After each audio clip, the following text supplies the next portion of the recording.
All right, everyone. Good morning and welcome back to the 30-Day Profit Challenge. Today is day 25 and I'm your host, Blair de Jong of this Coffee with Blair webinar series. Thanks for watching and thanks for being here today. Really appreciate you coming by and stopping by, spending your morning with me over a cup of coffee. Today is day 25 of this challenge, and today what we're going to get into is we're going to talk a little bit more about paid versus earned customers. You know, we've been making our way through the customer margin tree over the last couple of days. And yesterday we looked at first time versus repeat customers.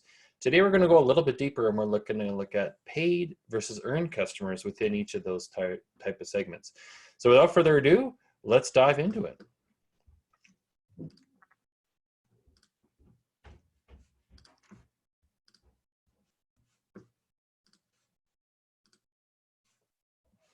Okay, so as I mentioned, today is day 25 of the Profit 30-Day Challenge. We're almost to the end of this challenge, so thanks for stopping by. Thanks for being here with me. Today we're going to talk a bit about paid versus earned customers. And so what we've been doing is we've been working our way through these customer margin tree. And so on the far right-hand side, when we're talking about paid versus earned customers, we could be under the umbrella of a first-time customer. So the first time someone comes and buys from you, perhaps you've had to pay to get them in the door, or you've had to earn their trust for them to come and buy from you. Or perhaps they're a repeat customer that has come and bought from you in the past, but maybe they haven't bought from you in a while. And so today, so what you're asking them to do is maybe come back and buy from you again, either through earning that right to email them or send them some sort of follow-up message, or perhaps you've had to pay to get them back to come back in again. So what we're going to look at today is what paid versus earned channels look like. Now, typically in most sort of e-commerce scenarios or e-commerce businesses, you are finding that you're probably going to be spending about 25% of your it's kind of that 80-20 rule where 25% of your dollars are going to bring in 80% of your customers. But you're going to see that 75% of the traffic that you're earning is only going to probably generate 25% of your sales. So it's kind of a bit of a 80-20 rule that you can apply here. But what you may find is that you actually, over time, may find more of your sales actually coming through earned channels versus paid channels. And that's ultimately where you want to be. And sort of a scenario that we'll look at here is some of the different types of channels that would be paid versus organic or earned. And so the ones in the blue that are shaded would be your earned channels. And then the ones that are shaded in the green would be your paid channels. And so this is what a typical makeup of the marketing channels looks like within an e-commerce store. So you've got things like organic search. And what organic search is typically if someone types into Google and they are looking for a keyword, let's say you're looking for Nike Air Jordan high top shoes is the thing that you typed in. And let's say you were selling Nike Air Jordan high top shoes. So if you type that into Google and you look below the ads to the search results, someone clicking on that link over to your website, that would be counted as what we call an organic search.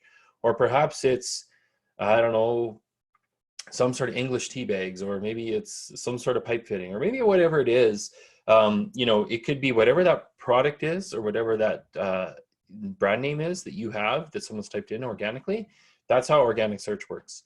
Now, direct would be basically people that have either bookmarked your site, or have they remembered your brand from maybe an ad or a video, or maybe that they've heard about your brand from someone else. So they've gone into Google and typed in your brand name, or they've typed in a specific URL, or perhaps they've saved it in the bookmarks if they're a returning customer. So that can be a direct channel. And then we've got what we call referral channels. And what referral channels are people that would link over to your website from their website, and it's being tracked as a referral through. Now, it can be often confused with affiliates because affiliates are similar. What affiliates are, though, is you're basically paying them a commission for that traffic, whereas referrals could be more like social media, or it could be, let's say, a press release if you put something out, or maybe you have a partnership with some other website to exchange traffic, or contra sort of promotion or partnership there. So whatever it is, referral can be a very handy, very good source of traffic as well. Then what we've got is we've got paid search. And so paid search is similar to the organic search in the aspect of it's simply when people type into Google, you've probably seen those ads that sit above the search results. Those have been there for years. They used to be on the right-hand side and in the top. Now they moved it all to the top. And as you're finding more and more these days, Google, like Facebook, is becoming more of a pay-to-play platform, where if you want to be in those sort of top results, you have to pay to play in that space. And so, typically what a lot of merchants will do is when they look at the traffic, they obviously want to have a lot of organic search traffic, but you may have to pay for some of that traffic as well in Google to get in the door. And so we've talked about paid search, we talked about affiliates. The last channel to think about would be any sort of display advertising. Now, display advertising can come in a few different formats. Display could be if you're on social media and you're paying Facebook to display your ad, or perhaps it's on Twitter or Instagram. Those would be some angles or some channels that you can pay to display. The typical display channels that were conventional was back in the day, if you remember when the internet first started, is all those banner ads that were placed all over different websites. And those still exist today. We've probably become a bit more banner blind, if you want to call it that, where people aren't as necessarily tuned in to those advertisements. But you probably have found sometimes those ads can get a little creepy on you, perhaps. If you're searching for something on a particular website and then minutes later, you're over on another website and an ad pops up to showcase, hey, I was just on that website and now I see this product over here. What's going on? Well, that could also be counted as a display advertising tactic or technique as well. It's something we call remarketing. And without getting into the nitty-gritty details, it is a very common practice that a lot of retailers will use now in order to, and brands to promote their brand as well through other channels. So that gives you sort of a quick snapshot of what sort of paid versus earned channels talk when we're talking about paid versus earned, okay? So the next thing we're going to do then is we're going to look at how does paid versus earned, how can we optimize that, or how can we tweak that within each of our first time versus repeat customer scenarios. So if we look back to our customer margin tree and we looked at what we looked at yesterday, we looked at sort of the first level in of first time versus repeat customers. We're going to take one level deeper now. We're going to look at earned versus paid under the first time umbrella, and then we'll look at earned versus paid under the repeat umbrella, and then tie them both together to see what they look like combined. So let's take a look at, first of all, the first time customer umbrella. So if we take a look at first time customers here, we've got an example where we've got 4,000 first time customers out of a possible 10,000 customers in this scenario. And that further breaks down between 1,000 earned customers and 3,000 paid customers. So if we were able to shift the distribution a little bit further, and let's say we lopped off 500 paid customers and we now earned them instead of paying for them, over in this scenario, they would equate to having 2,500 paid customers and 1,500 earned customers for still a total of 4,000 customers. So we're still holding that constant. But what that does is that 2,500 at $300 cost per acquisition is now a lot more affordable for us, is we're only spending $850,000 in acquisition costs versus the 1 million that we would have spent over here. So we're realizing a 15% savings by simply getting more of our first-time customers to earn their trust or earn their ability to come and buy from us versus paying for it. Make sense? So let's take a look then at the other side of the equation, on the return side of the equation. So same scenario here, we've got 10,000 customers. 6,000 of those were repeat customers. Out of that 6,000, 5,000 of them we earned their right to come and buy from us, versus 1,000 we still had to pay for them. And so in that scenario, it would have costed us $100,000 of the $1 million in acquisition costs. So over to the right here, let's look at if we took all those repeat customers and we were able to earn all of them, not paying for any of them, but earn all 6,000 of those customers, we would save $100,000 from this previous scenario on our acquisition costs over here, or roughly 10% of the total acquisition costs. So, it just goes to show you that the repeat customers, even though you may be able to pay for some of them or not pay for some of them, you're probably spending at a lower rate than you would have been on the first-time customers, which means you're going to yield a little bit less savings, but still it can add up to be a significant amount. And then finally, if we look at the two combined, if we looked at first-time customers at 4,000 and 6,000, then further breaking down our original scenario, if we shaved off the 500 customers on the first-time side of the equation, and we shaved off the 1,000 on the paid side of the equation here, that's basically netting out to 1,500 customers that we didn't have to pay for anymore. But what it's adding up to is a pretty significant savings down here.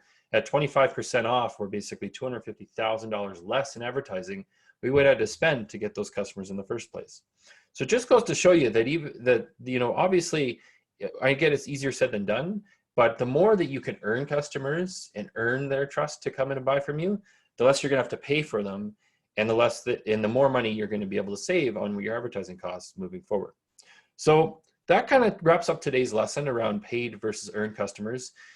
This is the last sort of thing that I want to show you is there is a way in Google Analytics that you can track all of these different channels that I talked about. And one of them I realized I failed to mention is email. Email is one of those earned channels that's probably one of the best tactics and still proves to be a very effective, useful tool.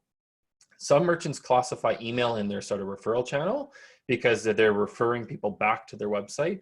So some of them call it out in their referral channels. Other brands will actually have a specific channel that they configure for email itself to track that activity. So email can be one of those other earned channels I forgot to mention. So that's a good reminder to whoever posted that in the chat. Thanks. So what this is showcasing here is a report out of Google Analytics. And as you guys know, I love to use Google Analytics as a tool to go and, find out how you can look at different channels. So what I'm going to do is I'm going to just pause the screen share, and then I'm actually going to open up the Google Analytics live of this example store, and we'll go take a look at it. So just give me 2 seconds here while I flip through my screens.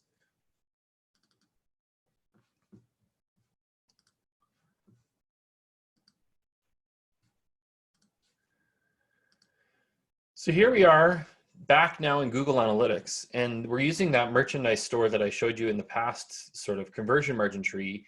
And what we're looking at here is if you want to get to the actual looking at your acquisition of your different marketing channels, you want to go to the left-hand side here and look at the acquisition report. And then you can start with the overview section. And what the overview report will actually be able to do is showcase what I showed you in the screenshot here earlier of where your marketing channels break down between your paid and your earned channels.